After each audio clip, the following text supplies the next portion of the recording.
Olá, muito boa noite para todo mundo. Na estrada de entrada da Ramada, ladeada de coqueiros, quem passou primeiro foi o berranteiro, depois os sinueiros e um terno de perdigueiros ponteando a boiada. E agora que a comitiva inteira do Terra Viva DBO na TV já está chegada e arranchada no Retiro da Cutia, a gente já pode começar a nossa função novidadeira com a recitação da prosa brideira do dia. A Conab, que é a Companhia Nacional de Abastecimento, acaba de divulgar a sua mais recente previsão a respeito da produção brasileira de grãos nesta safra presente de 2022-2023. E o resultado pode ser considerado simplesmente excelente. De acordo com o relatório distribuído na praça, o que tem para ser contado é que as lavouras do país devem render um total de 315 milhões e 800 mil toneladas, o que vem a ser, se não acontecer nada para atrapalhar, a maior colheita registrada nos 500 e tantos anos de história da agricultura na imensidão desse chão brasileiro. Comparando com o período anterior, o volume esperado representa um forte crescimento de 15,8%, equivalente a 43 milhões e 200 mil toneladas.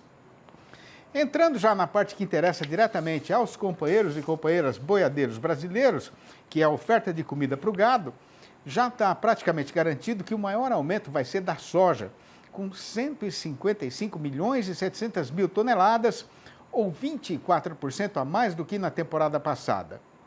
A área cultivada foi de 78 milhões e 100 mil hectares, 4,8% maior do que no último plantio. Já a respeito do milho, a estimativa da Conab é de que a colheita vai chegar a 125 milhões e 700 mil toneladas na soma das 3 safras que o agricultor brasileiro planta por ano.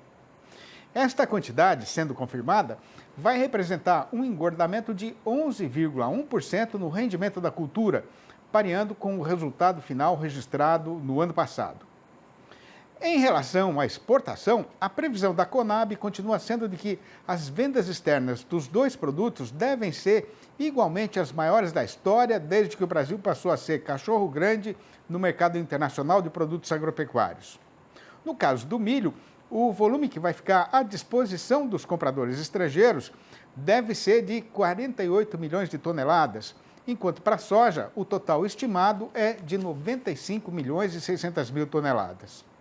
Mas os técnicos da companhia governamental pedem atenção especial para algumas situações que ainda podem influenciar os embarques, sendo a principal delas a evolução da safra dos Estados Unidos, que não está totalmente livre de ter problemas com o clima. Além disso, o preço no mercado mundial vai depender muito do tamanho da demanda da China. Mas a esse respeito, nem a cigana mais veterana vai saber direito o que é que pode acontecer no eito, né? Sendo o pecuarista especialista nas artes de criar e engordar boiada e passando a maior parte da vida entretido nessa lida, nem sempre sobra tempo para ser dedicado ao estudo do mercado. E foi para não deixar nenhum companheiro desassistido na hora de negociar seu gado no nosso comércio boiadeiro que a gente criou e apresenta agora, em parceria com a Scott Consultoria, a conversa com o analista. Olá, aqui é Nicole Santos, eu sou analista de mercado da Scott Consultoria. E antes de trazer um pouquinho de como está sendo o mercado de reposição, eu vim avisar que o Confina Brasil já está na estrada. Eles estão passando agora pela sua primeira rota nos confinamentos do Paraná. Se vocês quiserem mais informações, acessem o QR Code que está aparecendo aqui na tela, ou então acessem o nosso site, confinabrasil.com, e também tenham acesso a todas as nossas redes sociais, @confinabrasil.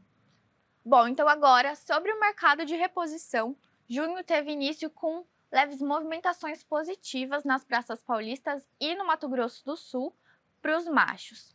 Já para as fêmeas, a movimentação foi oposta e a gente viu aí quedas nas cotações para as fêmeas.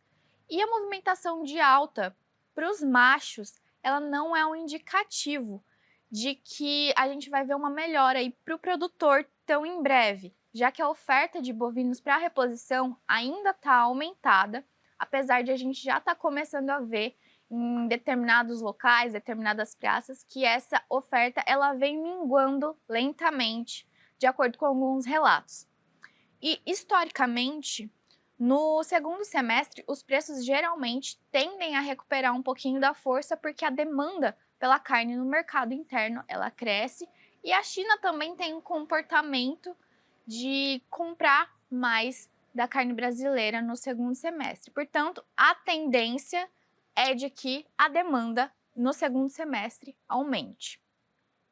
E a expectativa, então, para o segundo semestre de 2023 é de que a oferta de gado confinado caia, o que pode levar também os preços, que pode afetar os preços e fazer com que eles tenham variações positivas, puxado aí pelo aumento na demanda. Então, os preços eles devem retomar o fôlego, mas sem grandes expectativas, porque lembrando que apesar de tudo isso, de todas essas tendências históricas e de todas essas movimentações que a gente está esperando, a gente ainda está vivendo num momento de baixa no ciclo pecuário. Bom, por hoje é isso. Eu espero vocês no próximo vídeo. Até mais! A gente vai fazer agora uma rápida parada na lida para pegar uma caneca d'água na bica. E se o companheiro quiser levantar para animar o braseiro no fogão, dá tempo, mas é melhor ser ligeiro, porque é já que a função vai recomeçar. Depois de sofrer mais do que cachorro caído do caminhão de mudança, por conta do destrambelhamento geral da navegação marítima e do estrago que esta consumição provocou no comércio mundial, a exportação de gado vivo do Brasil voltou a crescer com constância e substância neste 2022 e 2023, que já está quase vencido na sua metade abrideira. Mas apesar da força e da importância deste mercado para a economia nacional, a briga contra os falsos protetores de animais que só conhecem boi por fotografia continua atrapalhando o andamento da negociação e o crescimento do setor. Pois então, para saber direito o que é que está acontecendo nesse eito, a gente convidou para a nossa entrevista do dia o zootecnista Renato Vilela, repórter da revista DBO, que vai participar da função falando ao vivo por vias internéticas, aqui mesmo da capital paulista. Muito boa noite, Renato. Seja muito bem-vindo aqui no rancho eletrônico do Terra Viva DBO na TV. Faz tempo que a gente não proseia, né? Verdade, Cisne. Muito boa noite. Um prazer falar contigo. Estava aqui rindo porque gostando aqui, admirando aqui os seus versos, né? E como brinquei contigo há pouco, não vou conseguir responder em verso e prosa, mas vamos lá se a gente consegue tocar essa conversa sobre o mercado de exportação de gado em pé. Tá bom, dessa vez eu vou dar desconto, então. Mas, ô Renato, o que aconteceu com as exportações de gado vivo do Brasil nos 4 primeiros meses de 2023, que é o tempo aí que a gente já tem a conta fechada, hein? Pois é, Sidney. Esse mercado é um mercado, né, como dizem os especialistas, ali os consultores, é um mercado spot, é um mercado de oportunidade. A gente vive um momento ali de ciclo de baixa da atividade pecuária, né? É uma arroba baixa, imagino que você está aí nas suas manchetes sempre dizendo aí dessa arroba descendo o estradão, né? E aí o mercado de exportação, ele surgiu com uma boa oportunidade, né? Ele estava muito bem remunerado, então nós temos, respondendo diretamente a sua pergunta, nos 4 primeiros meses deste ano, um volume de animais exportado que já é o dobro do ano passado no mesmo período. Nós temos aí por volta de 95 mil animais. A gente tem que lembrar, tem uma conjuntura nesse sentido, né? Nós tínhamos as eleições na Turquia, o Erdogan ele estava concorrendo à reeleição, ele precisava incentivar os produtores a importar os animais para baratear um pouco o preço da carne, então isso fez com que nós tivéssemos mais concessões para os importadores turcos, então isso estimulou esse mercado. Ao mesmo tempo, a gente tinha aqui uma arroba baixa, então para os produtores era interessante vender esse animal para os confinadores que exportam, então tudo isso ajudou muito nessa conjuntura. E a expectativa, o Erdogan venceu as eleições, então o mercado depende muito também desses subsídios, mas a expectativa é que no segundo semestre o mercado continue caminhando bem, é o que os analistas acreditam. Ô Renato, você está falando aí da Turquia, né, que hoje é o nosso maior importador, nosso maior freguês nesse mercado, né? Não é um risco muito grande para o exportador brasileiro ficar assim, dependendo aí, né, de um grande comprador que é o responsável por maior parte das exportações? Isso já aconteceu no passado recente também, mesmo nesse mercado, né? Exatamente.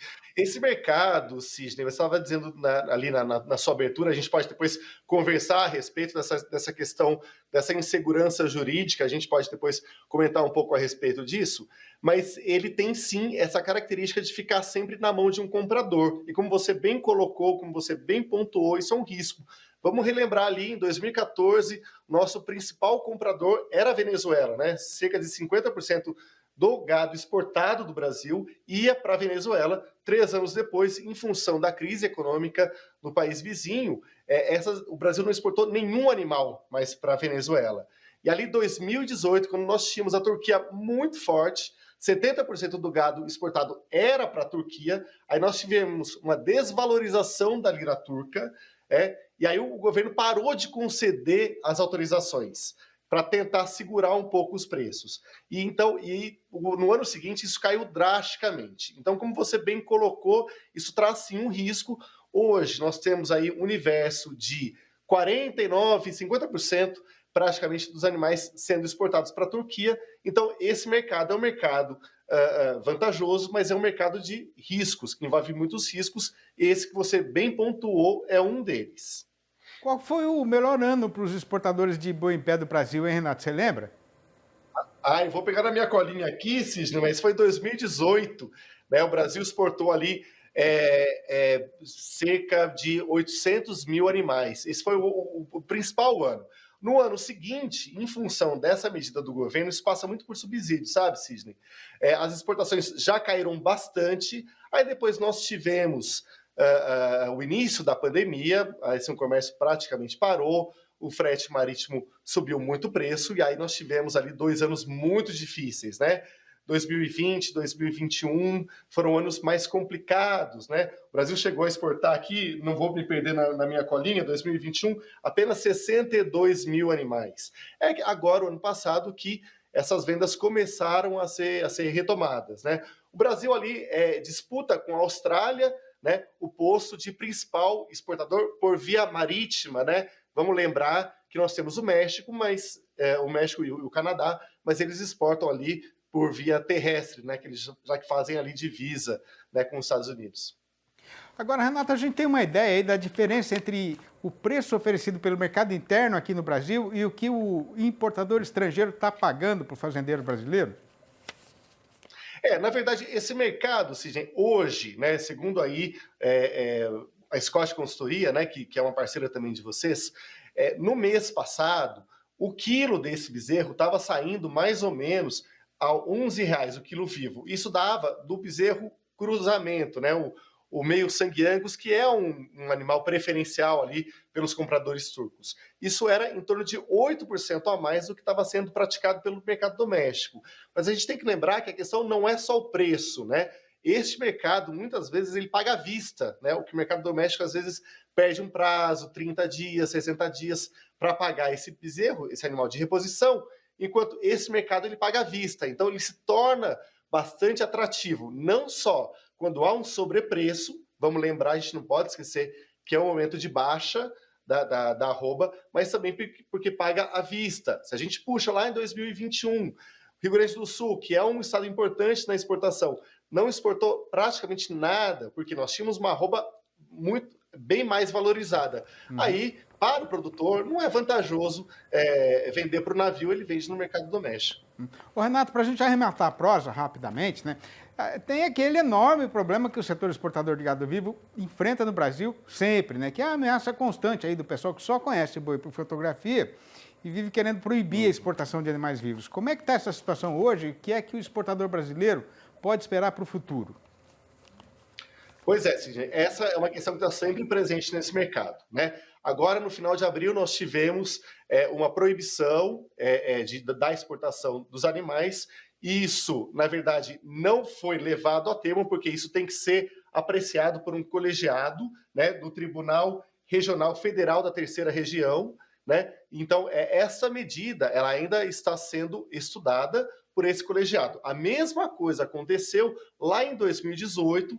Vamos lembrar que ali a Advocacia Geral da União teve que interceder, então era governo Temer, né, para liberar os animais, aquela carga de 25 animais que estava para ser exportada a partir do Porto de Santos, né, Mas a gente tem que lembrar também que há um projeto de lei em Santos que proíbe a circulação de carga viva dentro da cidade, o que na prática inviabiliza a exportação por esse canal. Mas essa é uma questão, sim, que vira e mexe, aparece, mas hoje a exportação segue normalmente. A expectativa é que esse colegiado vá julgar e vá continuar permitindo a exportação. Essa, pelo menos, é a expectativa dos agentes ali que estão atuando nesse mercado.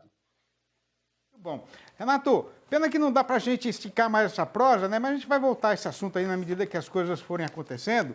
Muito obrigado pela entrevista. Um baita abraço para você e para toda a turma boa aí da DBO e até a próxima. Um grande abraço, Sidney. Muito obrigado e sempre à disposição aqui. Obrigado. Tchau, tchau. O consumo de carne até aumentou uma coisinha assim de quase nada aqui no nosso terreiro, mas por causa da sovinagem do dono do frigorífico, que não quer abrir mão da sua enorme margem de comercialização, o trabalhador brasileiro continua alongado do mercado. É o que você vai ver dentro de instantes no Terra Viva DBO na TV. Aguarde.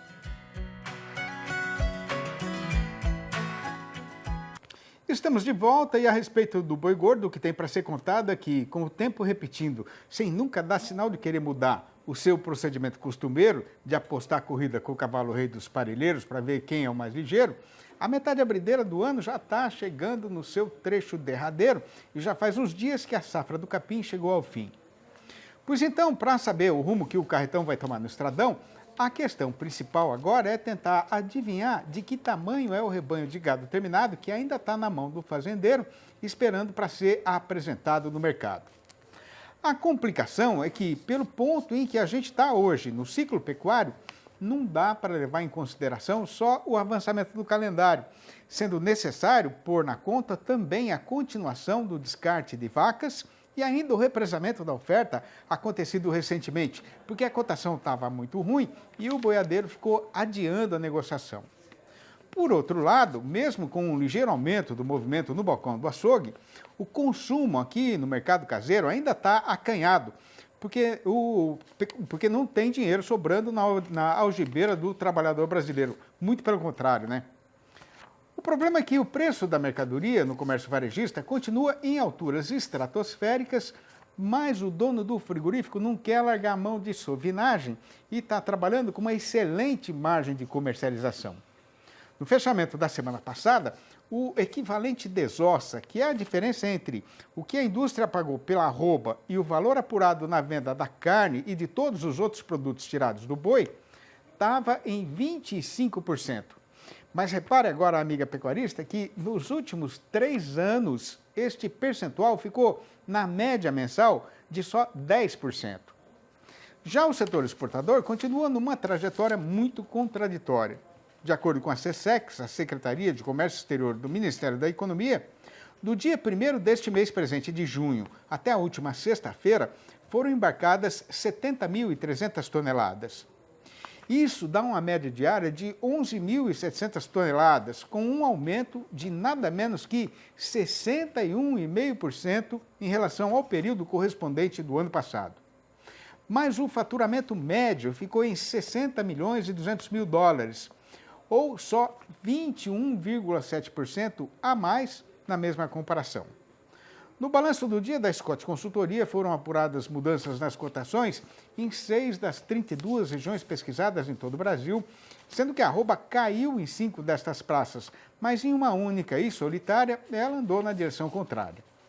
Esta uma foi Marabá, no Pará, onde a vaca subiu sozinha, indo agora para R$ 182,00 a prazo e livre do Fundo Rural. Já em Cuiabá, capital de Mato Grosso, a derriçada foi geral, com o macho voltando para a mixaria de R$ 197,00 e a fêmea para R$ 173,50.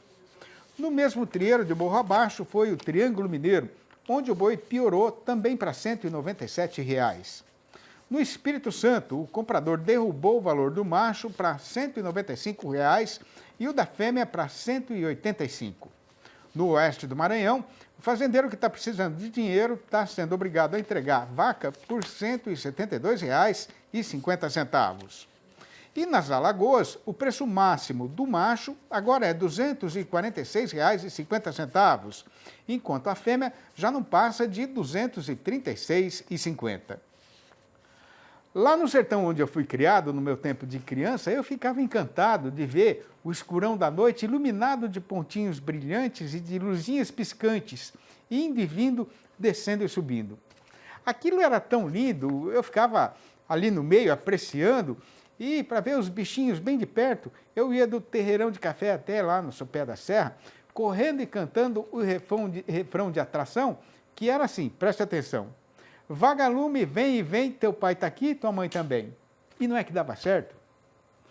Esta é mais uma das mais de 800 prosinhas rimadas que foram selecionadas para serem publicadas nos 4 livros da minha série Versinhos de Caipira, que estão fazendo carreira nas estradas boiadeiras, nas ribeiras e freguesias, na mão dos companheiros e companheiras que todo dia vêm e vão correndo o chão do sertão brasileiro.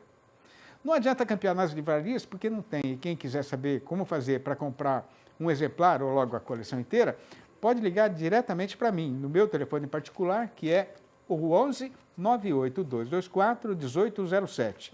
Vou repetir, 11 98224 1807. Ou mandar um e-mail para sidneymasco@uol.com.br ou ainda achar meu nome lá no Facebook.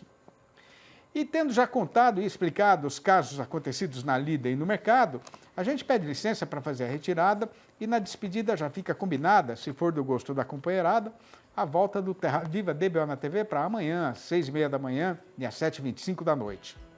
Um abraço para todo mundo e até mais ver então.